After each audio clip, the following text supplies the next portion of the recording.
Okay, folks, we are bracing ourselves for what they say is going to be a colder period of winter, even colder than we had 2 weeks ago here in the North Georgia area, when we are going to be subjected to a type of ice storm. We're just south of Atlanta and in the path of that tract where the ice storm is supposed to pass through. Hopefully we don't have a power outage. We're in a big place here. We are stocked up with food, just like others have had. But stick with me at Zenny62 on YouTube for updates, either videos like this or immediately uploaded videos on YouTube here.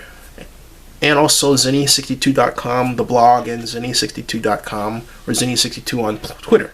Blah, blah, blah. Okay, staying warm. Actually, I'm quite warm.